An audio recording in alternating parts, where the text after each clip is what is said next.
Hello, hello, and welcome to WarCrafters. It is June 29th, 2024. It's Season 1, Episode 15. I am Mayor Watt.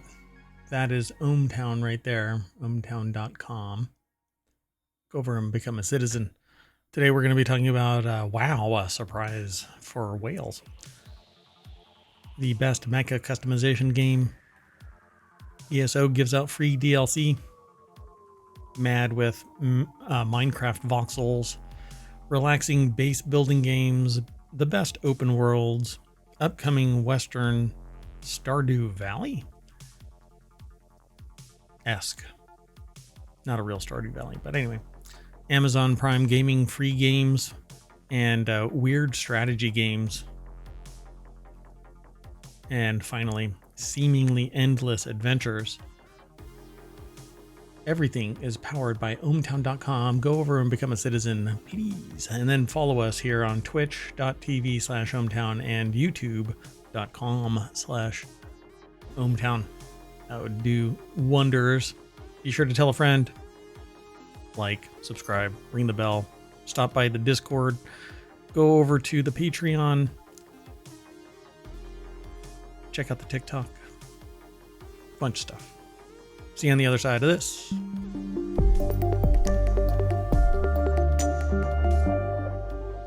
All right, everybody. Let's get into today's shows. There's actually a lot that is coming from one source today. I'm not quite sure why, but that's okay. I don't go over the article verbatim. I just kind of summarize and then give my perception of things and then urge you to go over and check out the source. Because you don't know what you don't know, and there's sometimes minutia in there that we don't get a chance to talk about. So the first article is over in the WarCrafters channel. That's where it was aggregated into. WoW has a surprise for players who bought the War Within Epic Edition. Giving players who bought the World of Warcraft is giving players who bought the World of Warcraft Epic Edition a bonus in the form of 3 extra Storm Rook battle pets. The baby griffins are recolors of Squally, the battle pet already received for buying the premium World of Warcraft edition, and obtainable via a quest during the pre-patch for the War Within, so I guess I'm screwed because I didn't play any of that. And there's more. Sorry, let me scoot the mayoral mansion's throne forward. So Eric Law over at Game Rant put the article together, GameRant.com. The players who purchased the $90 Epic Edition received beta access. What the heck is going on? Beta access, game time, early expansion access, and in-game collectibles like the battle pets. After the War Within pre-patch, a quest with Kurdrin Wildhammer will allow players to obtain the Storm Rook battle pets via unique locations. Let's see here. So it says, however, it seems like fans who bought the premium editions are getting a few extra things once the pre-patch for the War Within begins. Players with the Epic Edition already have access to Squally, a blue Storm Rook battle pet in-game right now. Once the War Within's pre-patch comes, you'll get a Flash, Gale, and Thundo, a red, purple, and yellow recolors of Squally by completing a short quest. Cool. All right. Well, I don't know. I guess I'm one of the weird ones. I'm not much of a collector. I like just going and seeing the sites, but everything scales now. And so no matter what you do, you can be level 70 and you walk into a zone that was previously 13 and they're all level 70. It's just, I don't know. I've never really liked that. By the way, if you're interested in getting today's show notes, because we are called WarCrafters, I use an acronym, but not an acronym, just an abbreviation. !WC will give you the links to today's articles. There's 10 of them. So I don't know if you can even buy the collector's edition anymore. Maybe you can. It's all digital, so there's unlimited numbers. I don't know why they would limit that anyway. It's kind of constrained, unique item. Anyway, Yeah, there's, what is this? A Sandbox Storm Griffin toy. Oh, it's the toy that's still digital. Deep Dwellers Earth and Stone or Hearthstone toy, and then the Squally.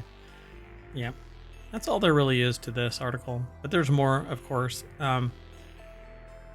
about other things. Like the pre-patch doesn't have an official date yet. A July 23rd launch has all but been confirmed via a data mined splash screen, and the cessation of several paid World of Warcraft game services on July 22nd. Players with the collector's edition will be able to pick up these new pets right away. Yeah, I don't know. We'll be following this. I'm a big fan of World of Warcraft. What I don't like was the last couple of iterations of the expansions. Mainly because it just seemed like a mad dash push to get people into endgame stuff, and everything else was just kind of fluff. Hurry up, kind of get done with the story kind of stuff and get into the dungeons. But maybe that's just me. Of course, I've bought every single one of them and played for a couple of months and then moved on. But anyway, let's keep going. The next article is over in WarCrafters. Best games for Mecha Customization. In the world of video games, action is king for many avid gamers who enjoy the thrill of dropping into a war zone of chaotic realm and testing their mettle against the opposition. A few game genres deliver quite as much action as Mecha, which delivers explosive robot-on-robot action, where gamers get behind the wheel of their iron god killers and turn enemies into scrap metal. With missiles, energy swords, and endless rounds of ballistic arsenals, Mecha offers a high-octane experience that elevates warfare to a new level. Dun, dun, dun. This article is over at Game Rant as well. CM Edwards is the author. And they have a list of 7. So Custom Mech Wars, easy to learn, fun to master. Custom Mech Wars, I haven't even played that. What the hell?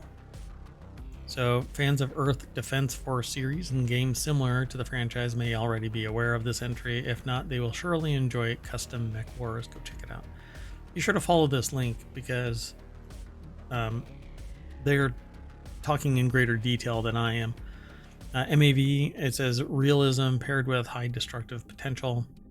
Yeah, so these things look real compared to, like, well, in our imagination, this is what they're going to look like. I don't see us ever having anything like this or the need.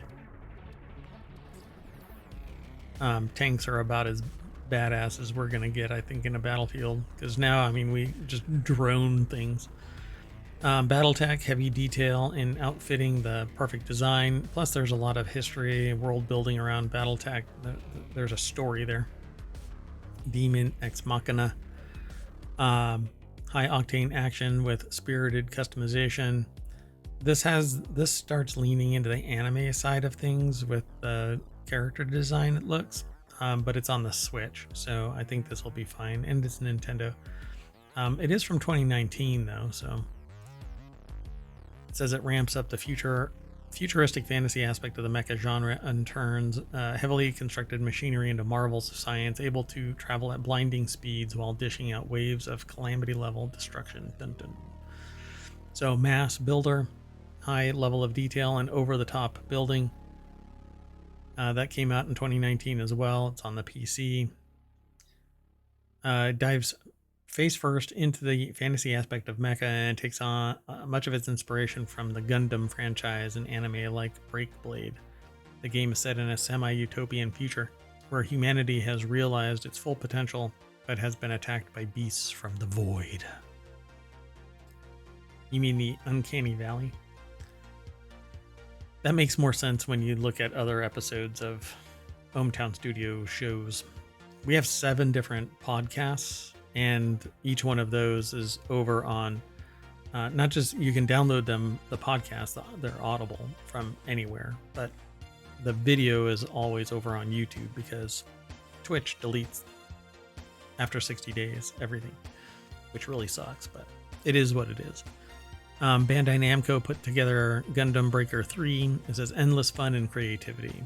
This came out in 2016, so almost a decade old. And then Armored Core 6 Fires of Rubicon. perfect balance of realism and science fiction. It's fast moving. It's fairly new, coming out in August of 2023. I remember when this dropped, a lot of people like kind of lost their mind because the graphics were spectacular for what it is. And I think it's on sale right now. Actually, let me see real quick. Armored Core, right?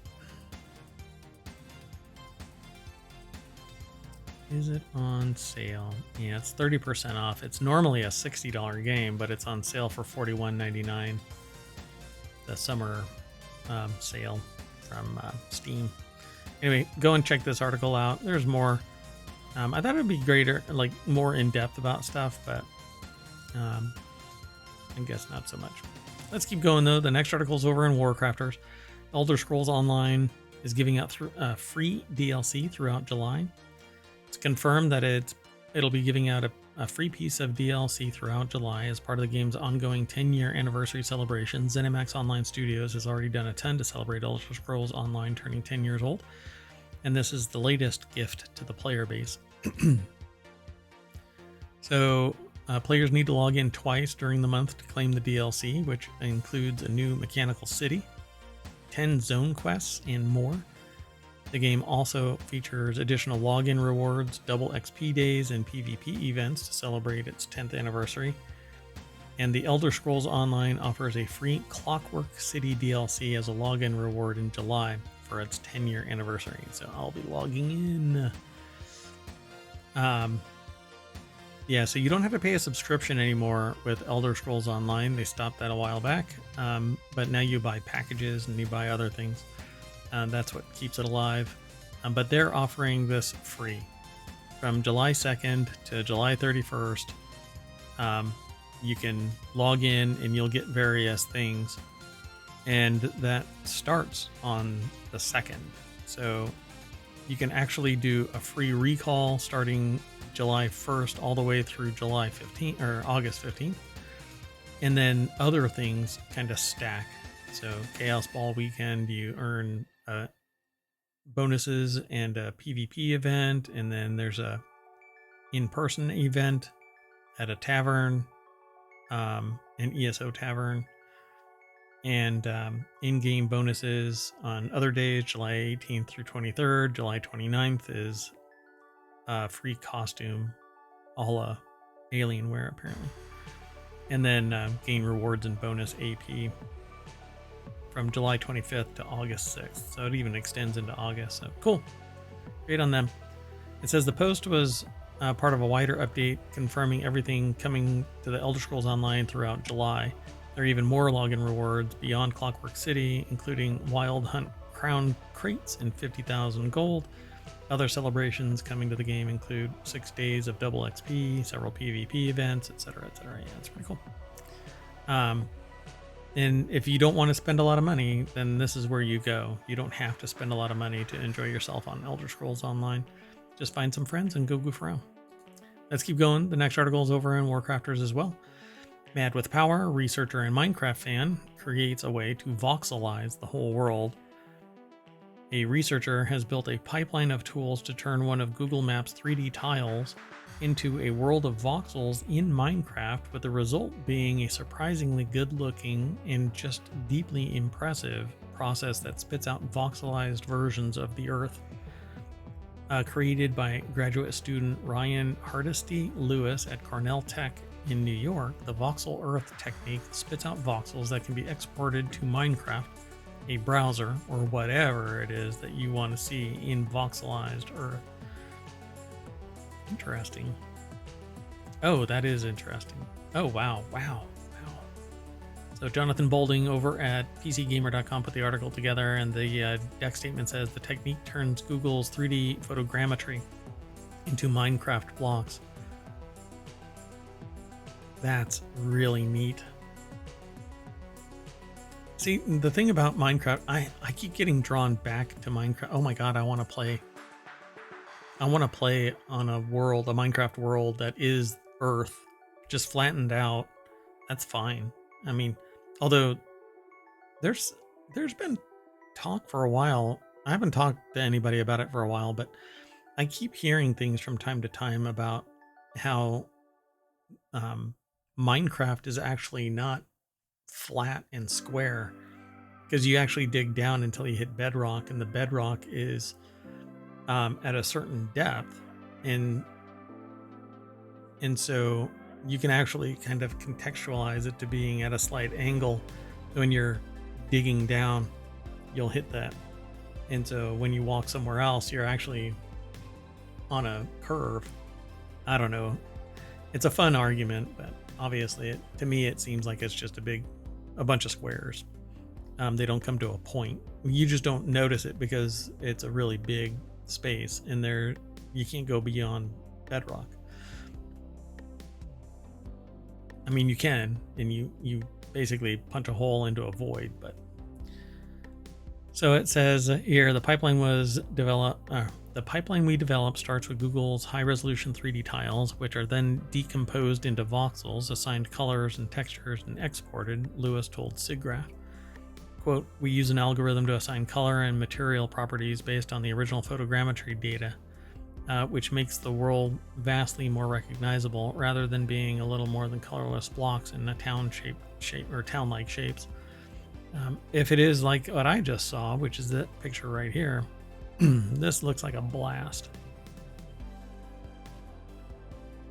Obviously, somebody could go and, I mean, the future iterations of this could smooth all of this out. I mean, cars that are parked look like blobs, just blobs. But it looks like fun. I really like this. But let's keep going. Time Machine is getting warm. So the next article is over in WarCrafters as well. The 10 most relaxing base building games. I am a survival base builder player. That's what I really enjoy. I like chill puzzle games as well. The base building genre is with many standout games, some of which focus on the stresses and challenges of building, some with an extreme survival focus, and others much more relaxed and chilled out. With such a wide range of games to choose from, base builder fans are almost spoiled with choice or for choice. Let's go over to Game Rant again. Ewan Selms is the author, and some of these, I don't qualify them as even games. Oh, for crying out loud. But I mean, they are and they aren't. But let's see if this is actually, if they have the ones that I'm talking about before I go all soapboxy. Number 10 is Medieval Dynasty. It's base building with RPG elements. It's actually a lot of fun to play. It came out in 2020. I have this game. I've barely played it. I basically don't have enough time, and I swear I want to create a streaming team on Twitch called ADHD Gaming, but I don't know really like how people would take me like laying claim to the ADHD title for a team. But I can't play a game for more than an hour. I kind of lose my mind, and I kind of get mentally tired and bored and want to move on to something else, even though it's fun. Maybe it's because I don't play with a lot of people at the same time. If I had 3 or 4 people that are playing it like a D&D game, you get 5 people together to play a D&D game, and it's a lot of fun. Maybe that would change my mind about things, but I don't know a lot of people that can play games for hours and hours, except other streamers. So, and we all have different time frames when we're available. I'm largely not available until after 5, because I'm mayor of ohmTown. Anyway, the main gameplay loop of Medieval Dynasty involves finding resources to use to construct various kinds of building, from basic shacks for housing to more complex resources for processing and production. For players more focused on the building aspects, Medieval Dynasty can be very relaxed, very chilled out base building game. So if you like that genre of existence, base building with no dynamic range, it's not becoming modern. You're existing in Medieval Dynasty. So then Airborne Kingdom, it's basically a base builder in the skies, and you get to look down on a planet. Looks pretty cool. I have this game as well. Fun little base builder game with a difference. The player is tasked with building a mobile aerial settlement. Play is interesting because the player needs to balance the city structure so that it doesn't topple over, and you get a little balancing thing. You put something in the wrong spot, it can get tippy canoe. But outside the normal resource management, Airborne Kingdom is very chill. So Banished is another one. It's a classic base builder, spawned a whole genre of games inspired by its success. This is 10 years old now. I feel old. It has disasters. It's basically kind of like a SimCity kind of thing, but more medievally. Pretty cool. No Man's Sky, I don't really have to talk about it that much. It is an amazing piece of software development and dedication and overcoming the stigma of a poor launch with pure tenacity. That is pretty much all I can say about this. It says No Man's Sky lets you build pretty cool bases on any planet that they encounter, depending on the game mode. No Man's Sky can be an ultimate relaxing base building experience with a sci-fi twist. Yeah, true. And you can also make it social, so you can open it up to other people coming into your existence, your world. Then there's Astroneer. It's a space-based builder with optional co-op. It's actually pretty basic and fun, very chill. You can build a base on an alien world complete with landscape modification to a degree. Builders get to build a variety of kinds of bases in different locations, and the optional co-op gives Astroneer a nice social feel that allows players to build sprawling bases with their friends. I have this game as well. I've played it, but I haven't gotten really deep into it. Again, I play them just to find out a little bit about them and then talk with people. Foundation is another game that I've got. Remember, Steam said that $19 billion worth of unplayed games were spent in its history. So $19 billion. Anyway, Foundation, it says a nice chilled out resource management. I like the graphics. It is a pretty chill game. Players get to manage their citizens and access to various kinds of resources in a gridless world where citizens even make their own roads. Yeah, you just plop down the stuff and then the citizens build a path. This has been done in other places too, colleges and stuff, where they put the buildings down, removed everything sidewalk wise, and let students basically walk. And that killed the grass, and that's where they put the paths. Then there's Minecraft. Don't really need to talk about it all that much. Townscaper to me isn't really a game. It's more of a kind of a chill, I don't know, kind of goof around. Yeah, I guess it's they call it a cozy, relaxing base builder where the focus is simply on building something the player enjoys. Because there's no real game, no objective.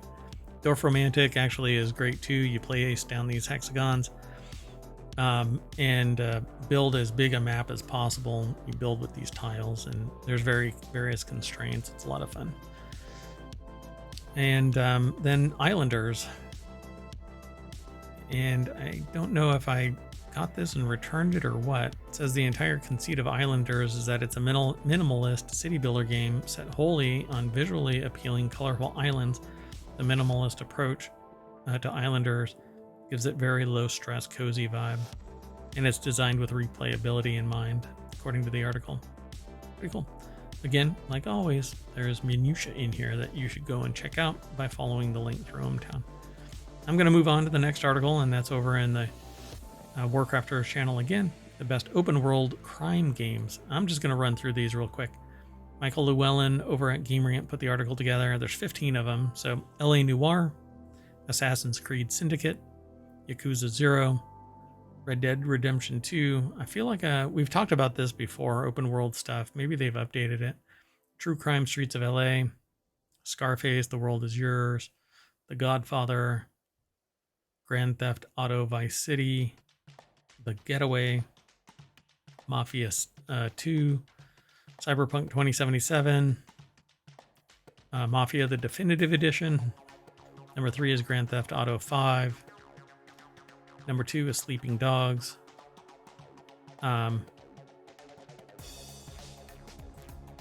Sorry, I thought Sleeping Dogs was a hacking game because I thought I bought that. Anyway, Grand Theft Auto 4 is their number 1.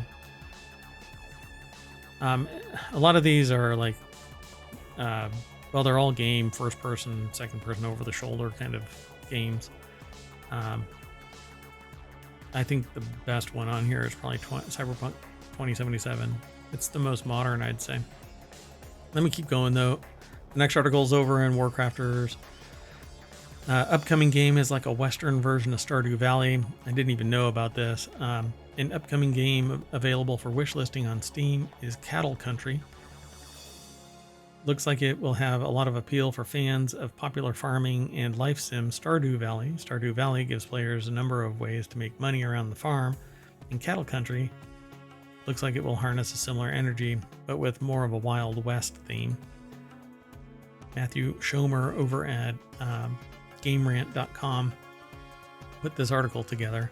Independent developer Castle Pixel has been making games since 2014, starting off with 2D platformer Rex Rocket, which is available on Steam, and the developer's most recent game, Blossom Tales 2: The Minotaur Prince, has a classic fantasy action-adventure feel similar to the original Legend of Zelda, but Cattle Country will be Castle Pixel's first dive into the farming sim genre. So what's going to be different? The biggest difference between Cattle Country and other games is of its ilk seems to be an old Western setting. Well, I hope it's more than that.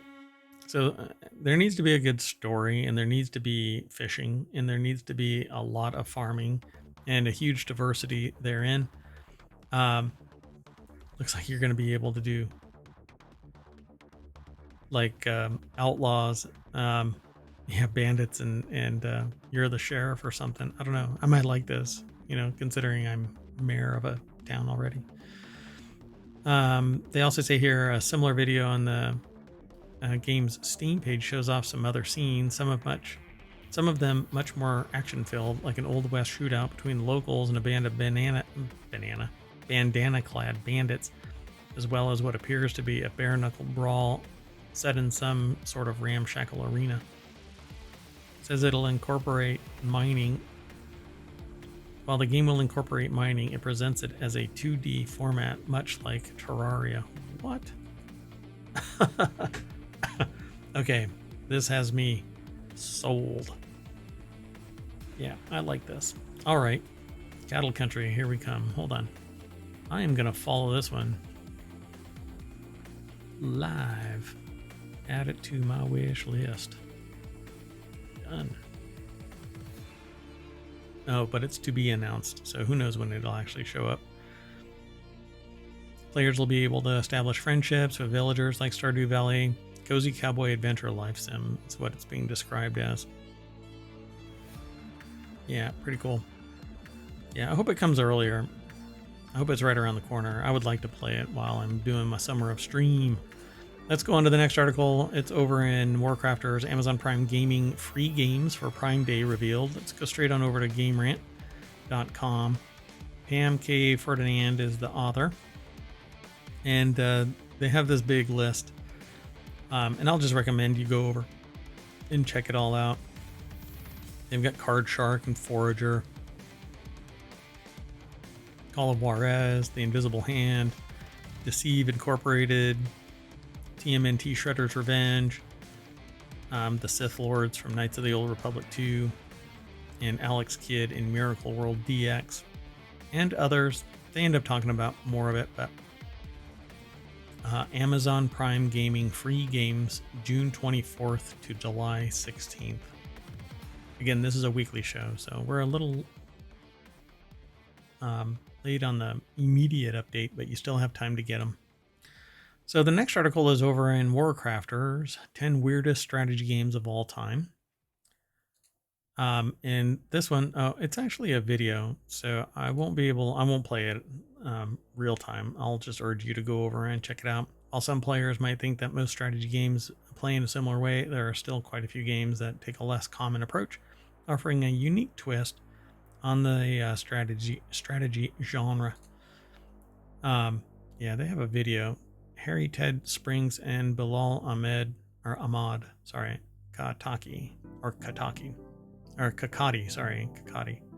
My bad. Appreciate the patience there. They don't really have anything as a a snippet because it's a full video, but I'll let you go over and watch it. And then the final article for today's WarCrafters episode, which is a time machine episode, is it's over on WarCrafters, and it's RPG expansions that offer seemingly endless adventures. Sorcerian did that 36 years ago. It says, Pasacon Retro is our regular look back at the early years of Japanese PC gaming, encompassing everything from specialist 80s computers to the happy days of Windows XP. The author says that they've been building their character up for a while now, learning new spells and gathering equipment when they can, carefully clearing tough quests, felling monsters twice their size, and piecing together stories told in short snippets by scattered NPCs. So let's jump on over to PCGamer.com. Carrie Brunskill is the author, and the article deck statement is Shadow of the Erdtree, just the latest in a noble tradition of horizon expanding RPG expansions. I was a big proponent of basically, like, I have spoken to others and said, you know, I would love to have Elden Ring basically be not really an MMO, but I'd really like it to be a base builder. I'd like to be able to live and expand and I don't know, be more immersed in Elden Ring, and play it with friends, multiple friends, and go off and chop down a tree and build structures out of it and all that kind of stuff. I mean, it has everything that I find really compelling in the game. The graphics primarily are the driving force. I love everything that I've seen when it comes to Elden Ring, but I don't know, I'm just not one of the kind of players. I want to do base building, but I don't know of games that have the same quality of graphics that Elden Ring has, and it's a base builder. I'm sure they're coming as time goes on, but I guess the grass is always greener on the other side. So they say Pasacon Retro is the regular look back at their early years of Japanese PC gaming, and they're talking about a game called, where is it? Sorcerian did this basically non-stop playability. As you probably already guessed, this hasn't been in preparation for a death-laden dive into Elden Ring's Shadow of the Erdtree expansion. They've been playing the chart-topping 1987 action RPG Sorcerian and its numerous expansions, which rolled out with much of the same impact as Shadow of the Erdtree, at least within the context of the late 80s Japan-only PC gaming market. Falcom released no less than 3 expansions for Sorcerian, and much like in From Software's latest wonder, hopping between the standard stories and these new adventures is quick and seamless. By design, Sorcerian has always been a collection of largely self-contained RPG minisodes, a buffet of side-scrolling adventures encompassing lush elf forests and monster-filled caverns. So if you're interested in this kind of a thing, go and check it all out. They have a little slideshow, and it's a side scroller, as you can imagine, from 80s era computing. Yeah, I mean, it almost looks like something you'd find in a coin-op kind of a game, like a Nintendo game. So they go into greater detail about this thing, and then say, and just like all of their favorite From Software games, there's an internal consistency to the lands that they visit here, a sincere attempt to visually tell a story to make them believe that they're standing in a single continuous location, even though Sorcerian was made for hardware so basic that it's always much happier if it didn't have to worry about demanding tasks like moving things around the screen and animation. The first expansion opens with a panoramic stroll past white sands and bumpy seas. Yeah, definitely go and check it all out. Comtique magazine. They mentioned Comtique magazine. Wow. Which is still going. Didn't know that. Even if it has skewed more towards covering mobile games like Grand Blue Fantasy and Fate Grand Order these days, partnered up with Falcom to launch a grand scale competition to make even more. Looks like fun. Anyway, go and check it all out. But that is it for today's WarCrafters Time Machine. I'm going to get ready for tonight's episodes. And tonight we're going to have, I'm going to try and get it ready by 5 p.m. Non Sequitur News at 5 p.m. The Continuity Report will kick off hopefully by 6:30. Hello, Heavy Steel. You came right at the end of this show. And then we're going to take a little break and get ready for tonight's series of shows. Hopefully by 7:45, Technology Today will kick off, and then at 9 o'clock, hopefully again, for Will Tech. It really depends on how long I soapbox and push it past an hour in time frame, but we try to keep each show an hour long. The 3 shows that I did today are Time Machine episodes because I wasn't able to do all 4 of the shows yesterday. I had some mayoral duties that I had to attend to. But not tomorrow, or not today. Once I get out of the Time Machine, I'll be back in Sunday, June 30th, and we'll be doing the 4 shows that we regularly do, barring anything pulling me away. So yeah, 5 p.m. Be sure to follow us here on Twitch, over on YouTube as well. Like and subscribe, tell a friend. Hope you're doing well, Heavy Steel. Okay, well, that's it. So what we're going to end up doing is powering down the Time Machine, and that's going to snap us back to the front page of WarCrafters, and we'll reset. And if you're following us, you'll get notified when we go live, and we'll jump right on into Non Sequitur News, the new name of the ohmTown Daily News Show, to better represent just what's going on up here. All right, folks, see you in a little bit.